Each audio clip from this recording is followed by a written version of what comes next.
Welcome to the Consummate Athlete Podcast, where we explore what it means to be a well-rounded, happy, goal-crushing athlete. Every week, myself, sports journalist Molly Herford, and cycling coach and kinesiologist Peter Glassford interview experts and chat through all of your training questions. We're excited to have you along for the ride.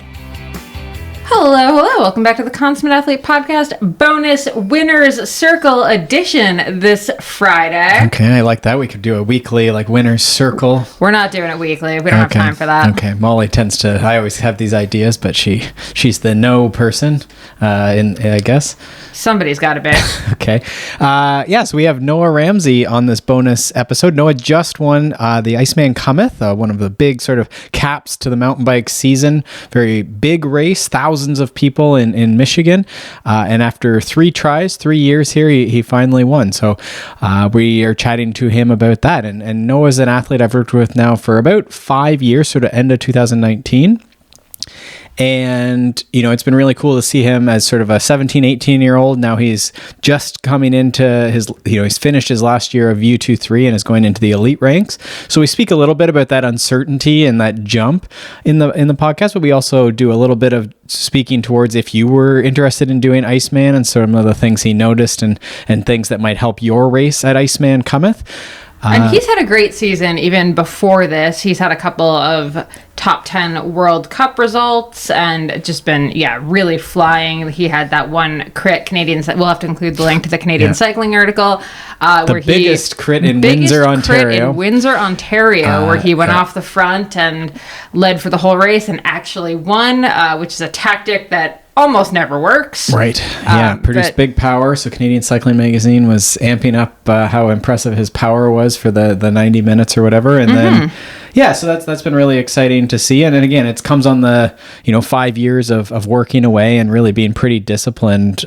For a young person, Noah's very good at sort of putting in the work and dealing with adversity. So we speak a little bit towards, after crashes, after illness, going to Europe, not going well, coming back, start training again, and sort of what's involved in that, the process, right? And he's actually started in his Instagram posts and stuff. You can see him speaking a bit more to process more often, or more recently. I see a lot of that sort of talk. So in any case, we speak just briefly here, 25 minutes or so with Noah, sort of quickly after the race. Yeah, and we'll also include a link in the show notes to the YouTube video of Iceman, where we'll put it at the timestamp of where he's coming into the finish. 5-hour movie of very long movie, but definitely watch the finish for a couple of reasons. One, it is hilarious and nail biting, and the announcers are shrieking. One thing we particularly loved is they were shrieking that someone needs to sponsor this kid. That's right. So Noah, I think actually at one point it was Trek. Are you watching? Are you watching? So Noah, has been doing the whole, privateer sort of seeking sponsors thing. Well, he's been very lucky. We should say that he's taken the advice we always give and developed a great relationship with a great shop, Bateman Cycle in Toronto, and they've supported him right through, but it is asking a lot of a shop to sponsor a World Cup racer and a racer doing multiple disciplines and stuff. For sure. And you're right. That actually is chapter 1 of my Athlete's Guide to Sponsorship book. We'll include a link to that in the show notes as well. And actually, I wanted to just add that, we have an article that just went up on our site about kind of tools that a sponsored athlete or someone who's organizing their bike club can actually use just to keep everything in line. And, one of our favorite things is, the app that sponsors this podcast, Payable Apps. It's an add-on for Google Forms that lets you take payments in a Google Form, which is great for an athlete that's seeking sponsorships because, rather than trying to deal with getting sponsors to mail you checks or, do wire transfers and all this, you can just have them choose their tier of sponsorship and just pay right in a Google form that goes straight to your PayPal or Square or Stripe or whatever account. So it's it just simplifies the process. And I think, people who want to help you as an athlete often do not want to be bothered with helping you as an athlete. They want it to be as, seamless as possible. So I think this is just a really good way to make that happen. So we've done it with our local cycling club, which uses it actually for our membership registration. So you put in your name, you pay your $50, you're a member of our local mountain bike club. But we have used it actually for sponsors as well to sort of type in who are they, what are their website, who's the contact, what's their number, and then it's a couple $100 or whatever. And then they can even drop their logo in. You can actually have them upload files. details. You could do that, sure, yeah, or just the link to it even. Yeah, there's lots of things you could do. So it does simplify it for everyone. It is surprising, like if you don't ask for money, or, we often talk about not being open for business. So sometimes people just, you can't find the way to give them money. So yeah, we love payable apps for that reason. And we always say these are actual people and friends of ours that have created this business, right? So it's not sort of like a random AI app or some illegal thing that's going to steal your money. We fully use it and endorse it, and feel free to reach out if you want to see examples or if you need help setting it up. We're glad to help as well. And they do have templates available, and I admit we helped design a lot of them. So they're all very cycling, like sneakily cycling. Yeah, just the Google form, right? Like if you were going to set up, as Molly says, like a sponsorship thing, or there's like fruit basket order form, if you're doing like a farmer's market type thing, you could set up that. So there's templates like that do sort of like expedite the creation of the form, because there's a little bit of formatting you have to do to make it work. Yeah, so if you are trying to figure out an easy way to take payments, definitely check out Payable Apps. We'll include a link to the article I just posted on our site, as well as the Payable App template library in the show notes. All right, without further ado, let's step into the winner's circle with Noah Ramsey.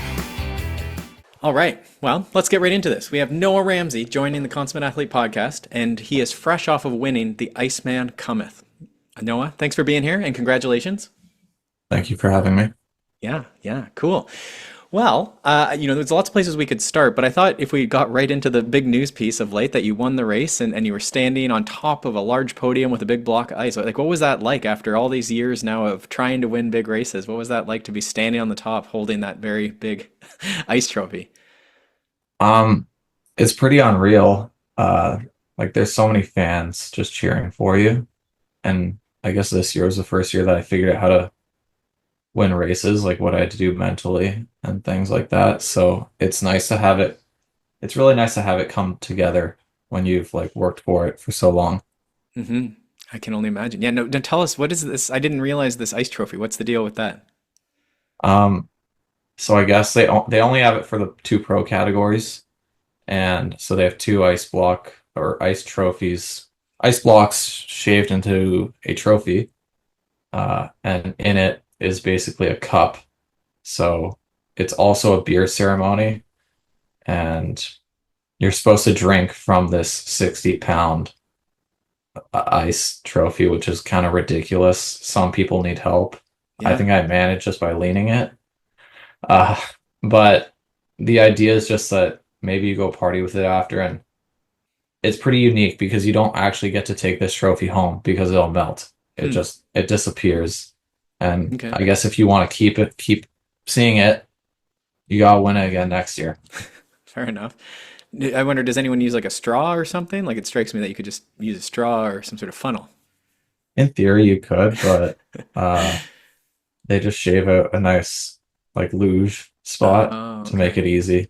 I see. Nice. Okay. Well, that's really fun. I love it. Molly and I always say that the party is going away post race and post national. So it's good to hear that in Michigan they keep these big post race parties going. The party's definitely there. It's a fun time. Okay. And I know a lot of our listeners and athletes that we work with are really curious, or were at the race this year. So, would you recommend people go for next year? Absolutely. It's just one of the more fun events that I do. Like every year, it's always been a blast. Mm-hmm. Yeah, the atmosphere is unreal. I think even all day, there's plenty of vendors, just a lot of stuff to do. And I seem to have it figured out. Like they do the what's called them, the masters, or everyone else goes earlier in the day, and then they're mostly finished by the time the professional men and women come through, right? Yeah. There's, I think, 54 waves of people prior to us. Wow, which is ridiculous. And thousands of people, right? This year, was it 10,000 or 6,000 or something? It's a lot of thousands. I don't know, but it's definitely more than one. Okay. And multiple thousands. It's the 34th year that they've done this, so I think they've got it down at this point. This was the first year that we didn't catch people, so I think they separate it a little bit more, which was nice. That when you're coming into the last 2K, you are properly racing with a clear track. Interesting. Okay, because I saw in the telecast we were watching, and we'll link the webinar so people can watch your finish and the whole finish area and see the number of people. But it did seem like there was some of the last people were coming very close, like they were finishing just very close to your race. But I guess as you guys came through, you said there wasn't any lap traffic. I didn't notice any, so that was You might have good. been That cross-eyed. was good. You might have been cross-eyed. Now, speaking towards the finish, it was, I don't want to say it's embarrassing. I think it was exciting, but you, you did end up hitting the deck a little bit towards the finish on this very slipper corner that claims a lot of people. What's the deal with this last corner?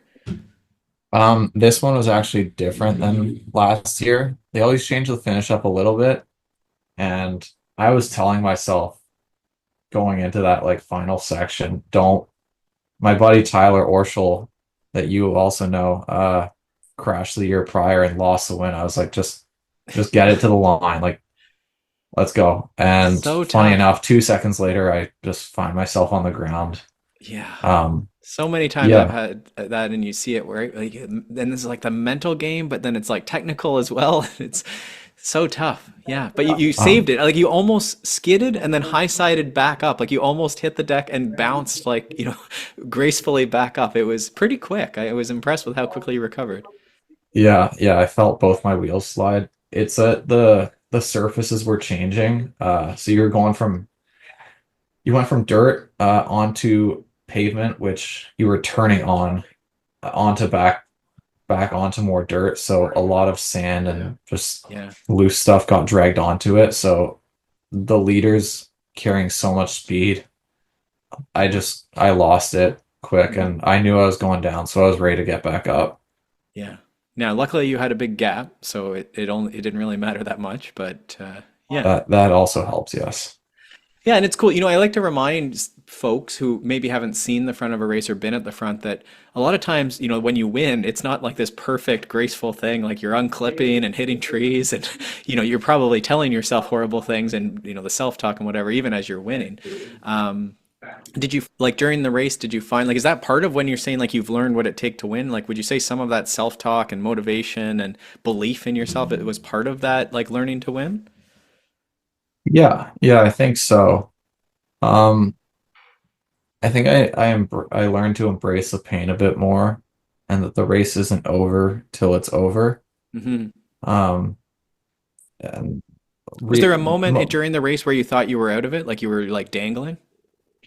Actually never. Okay. Okay. I always tried to stay in the top three wheels, at least like moving on after mile 5, just so I could respond to anything. And I felt fairly comfortable through it. So this year I was pretty confident for most of the race that I was going to be able to compete for the win at the end. Okay. Okay. And that's 3 years in. You've done it. We often talk about complete before you compete. So, I think just evidence that, while you maybe could walk in and win this, you've done it 3 times. I know Brian Matter, who still the most impressive man in the race. I'm sorry to you, but that man, I think at 47, and he has, I think, 22 or 24, he's done the race 24 times, more than you've been alive, right? Yeah, he's done it. He's done it more times than I've been alive. Yeah. So Yeah. that's Yeah. pretty nuts. And And sixth, he was he sixth, like still right came in there. sixth. Yeah. So honestly, respect to him. It's more Yeah. impressive than anything I did this year. I love it, right? But that, he's won a few times over the years. I don't know how many he's won, but he's recently, right? Like I think in the last maybe 5 years he's won. I think he won 5 years ago, something Okay. like that. Which is, again, he had lots of misses, right? So I think it's just that, like, you take a lot of swings in bike racing in any sport, and they're not all home runs, right? Using the baseball analogy, right? That it's like even the best baseball batters, their average is like 400, so they like certainly do not hit every baseball. Yeah. Hmm. Cool. Now, if anyone listening is going to go to Iceman, do you have any tips for the rest of us? Our race might be a little different than the one you're in, but did anything catch your eye as like a tactic or getting there on a certain day or start line or parts of the course, anything like that? Um, Ideally you go with somebody that isn't racing, because it's a point-to-point race, so they can drive your car to the finish, at least for the pre-ride sake of it, if you want to be competitive in your field, so that you can see everything on the course and see what like where the single tracks are. There's a mile marker every time you do a mile. So you know how far you are getting into the race, and you can make those mental notes of if there's a nice big punch of a hill, you can maybe break somebody in the Hmm. middle of the race or test somebody's legs, or say somebody in your group is lacking on the technical side, you have to get into that single track before them because you know a long stretch is coming soon. Mm-hmm. Hmm. Yeah, and that's a tough one. A lot of people in masters categories, that's like the classic battle, right? Is the more road oriented person keeps going fast on the double track, and then the mountain biker can't get by in time for the single track, and they end up losing. And it's like, well, if you had just gotten one punch around them, but it's tough. Do you think that's like a mental thing, or is there anything in training that you think we've done that helps with that sort of thing? Um, well, I think that that's just racing, honestly. It's learning to see these things and know when you need to move up. And honestly, the more racing you do, it's probably better because you get to practice these things. And as long as you learn from your mistakes, you put into practice and you'll see results at some point. Hmm. I didn't. I tried to count your race. We were just doing a bit of a like end of season, catch up. We talk, maybe once a month at least, um, on the phone. But I was sort of looking to the number of race days you did. What do you think you did for race days this year? I think you were like Well, my rough count, and it's tough because you have like some weeks and where it's like short track, XCO, XCO. So I didn't count those perfectly, but it looked like a 28, almost 30. Like, would you agree with it roughly that? It's if we count short tracks and XCOs as different race days, then I think I'm definitely over 40. Oh, okay. My count was horrible. Nice. Yeah. Yeah. Um, okay. Well, there you go. That's a lot of race days. And so I think you're right. Like, I think especially when you're newer to the sport, I won't say younger, but there is like sort of a nice thing about learning the game and how to race. And there's been some good research into that as well, where it's sort of like people who don't race as much don't end up learning the game. And like you say, they can be really fit, but they don't use it well, right? They don't pace it. And when we talk about pacing, it can sometimes mean like you're talking about, right? Like you spend all your energy here to get around the person so that you're faster. You're not stuck behind them. Yeah, and it's hard. I should have a question out of that. Knowing that then, is there something looking back at your first few years, and your first few years are tough because when we started working together, it was coming just into the pandemic, right? And you did a lot of solo training and indoor training. But maybe ignoring that, if we can, what would if you're looking at someone who's coming into the sport at the similar age, maybe they're 19, 20, or just in year one, two of their career, if they're coming in as an adult, is there anything like you would recommend someone do in their first couple of years? Kind of a tricky question, I gotta be honest, because It is. It could go a lot of ways, right? for me, I think my biggest mistake was just fueling. Like I would finish some of these rides completely cracked and Yeah. I would feel like garbage the next day. But I'd have like maybe a fig bar and a Gatorade on like my 3 hour ride. Yeah. And I'm just absolutely dying. Like call my mom, just start grilling up a burger or something when I get home. Right. But yeah, it definitely took at least 3 years for me to like actually know what I'm doing and count. You don't have to count your nutrition to a T, but knowing how many carbs and having that plan going into it is for the best. And for me, if you want to get fit and fast, consistency is key. It doesn't have to be perfect, but as long as you're consistent, it usually will work out. Hmm. Yeah, and so like we talk about like reasonable is repeatable is what I like to say with that, right? Like where people are like, well, how do you be consistent? I'm like, well, you don't do a lot of wild stuff. Like you guys will do the odd big ride or something like that. I know for Tyler's birthday, you do the big ride at Canuga, right down in Carolina. You've done that a few years where it's a little excessive. Um, but Yeah. mostly, yeah, it's like bread and butter. Whatever your normal is, your normal is pretty high now. We've built that up over these last 5 or 6 years. But I like that message. I think both the fueling, especially for the younger athletes, but also for us regular people, that like focus on that weight, is just like so like I don't know what the word is for it, but like just in there, and everyone focuses so much on it, and rather than focusing more on the power, and the consistency, really, right? Yeah, yeah, that's what I've noticed is that since we started working together like in 2020, so there was no real watts per kilo at the start. When I got to racing, my first 3 years of U23, I focused too much on weight. And this past year, I accepted that I wanted to have more muscle. Not that I was a crazy amount heavier, but I raced my heaviest I've ever been, and Yeah. I'm clearly my fastest. And I've had my best your watts results. are like like just nuts. Yeah. Yeah, Yeah. yeah. So I've come And to the consistency. conclusion Yeah, your that consistency this year has been huge. the consistency, I don't get sick as much, nearly as much. Yeah. Um, and yeah, I think mass is gas.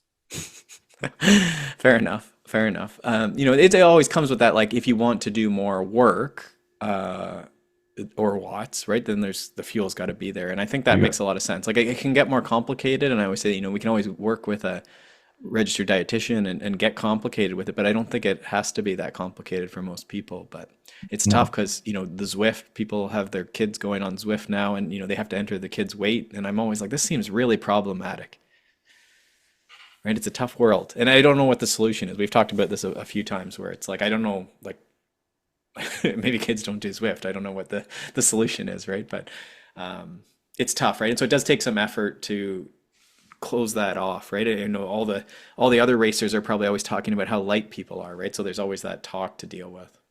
yeah, yeah, definitely. Okay. It's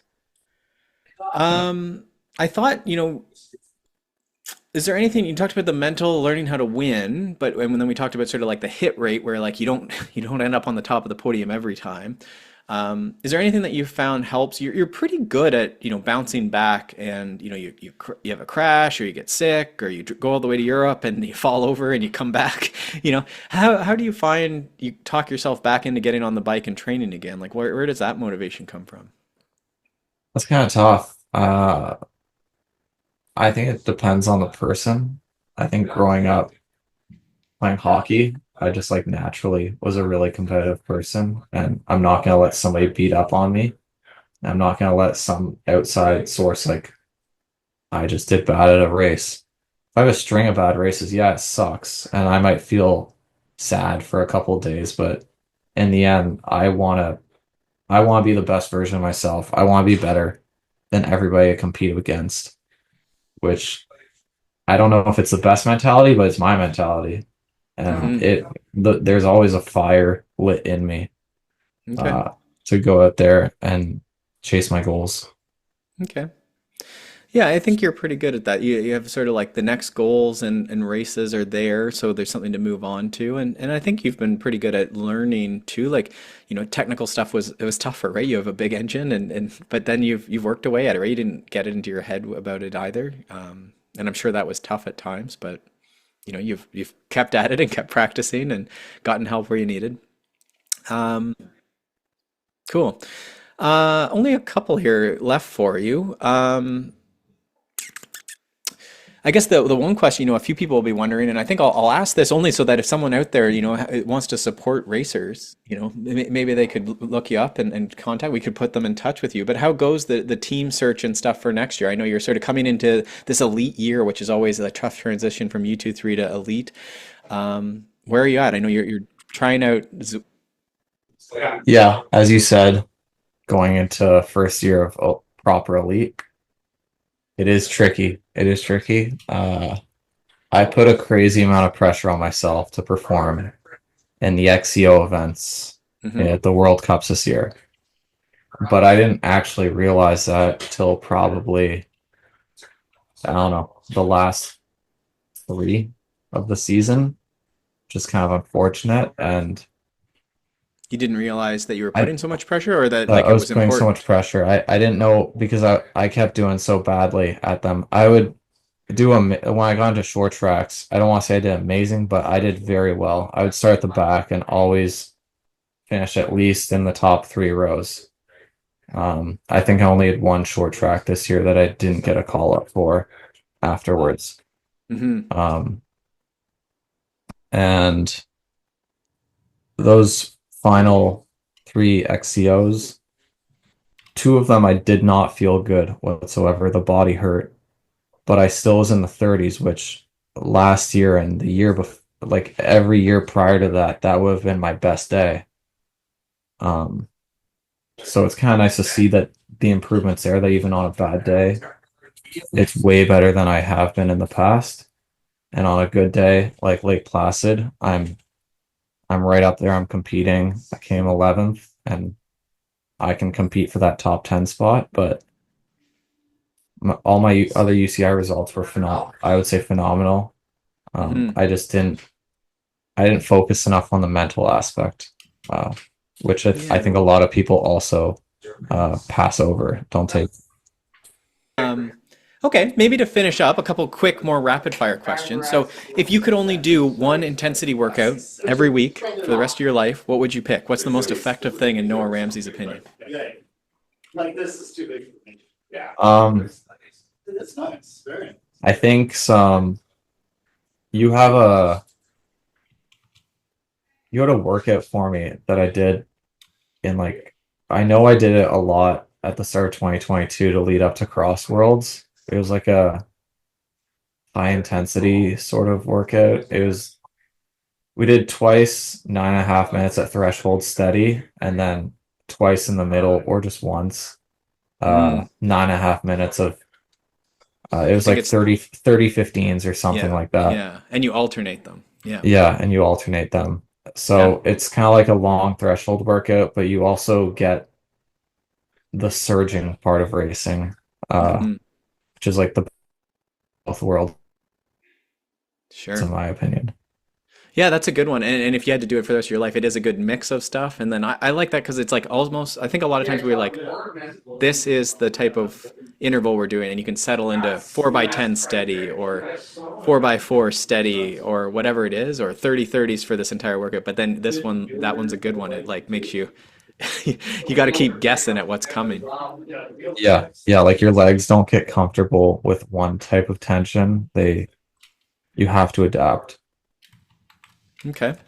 What is another fun one we could do? What's your pre-race workout or like pre-race meal? What would you go if you had to eat the same pre-race meal for the rest of your life? This past year it's mostly been a lot of white rice, 2 eggs, usually scrambled, can be fried, and soy sauce.